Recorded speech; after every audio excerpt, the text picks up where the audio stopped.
आ बढ़ी गेलै लॉकडाउन के डेटावा मोरा सदियो ना भेलै गे मैया त बढ़ी गेलै लॉकडाउन के डेटावा हमरो सदियो ना भेलै गे मैया आ चाइना नीरा बंसा कुछा सोचावो न कैलक करोना भेजलै गे मैया आ चाइना नीरा बंसा कुछा सोचावो न कैलक करोना भेजलै गे मैया कि सुन के करोना के नामावा हमरो करे जावा फटै गे मैया हाँ सुन के करोना के नामावा हमरो करे जावा फटै गे मैया आ चाइना नीरा बंसा कुछा सोचावो न कैला कोई बीमारिया भेजलै गे मैया हाँ चाइना नीरा बंसा कुछा सोचावो न कैला कोई बियाहो न होलै गे मैया तब बैठल हलै डटा मोरा छपल हलै कडावा बरतियो ना अलै गे मैया आ बैठल हलै डटा हमर छपल हलै कडावा आ बरतियो ना अइलौ गे मैया आ पापी हई चाइना निर्बंसा कोढ़िया करोना भेजलै गे मैया त बढ़ी गेलै लॉकडाउन के डेटावा मोरा सदियो ना भेलै गे मैया आ ऊपर का सकेला बिना घर के भीतरिया रहलो ना जाला गे मैया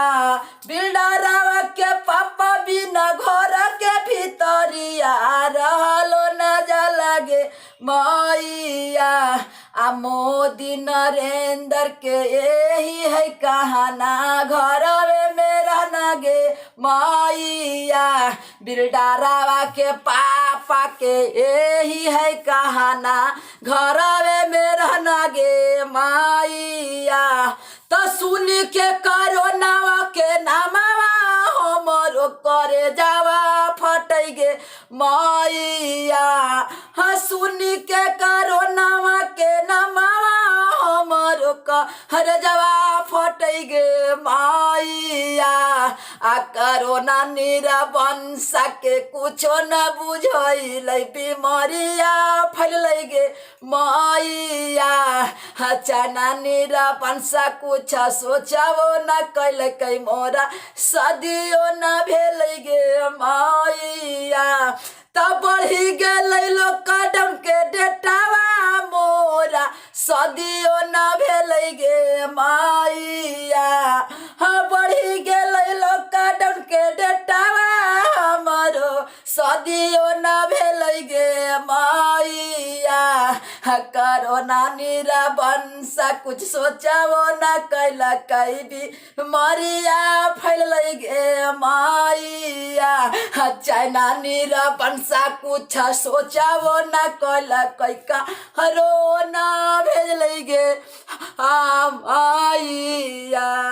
सबके प्रणाम नमस्कार। हम प्रकाश अकेला बिल्डरवा के पापा और कितने भाई लोग के सभी लोग को कार्ड छपल रह गया। टेंशन नहीं लेना है, शादी होगा लेकिन हाँ अभी लॉकडाउन का पालन करें। और ये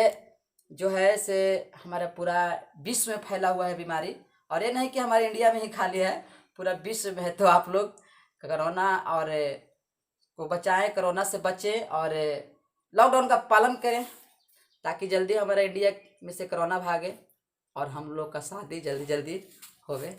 सबके पढ़ा में पूरा नाम मानी है फराक पहले बतौनी के हंसे हंसावे लगी ना जी।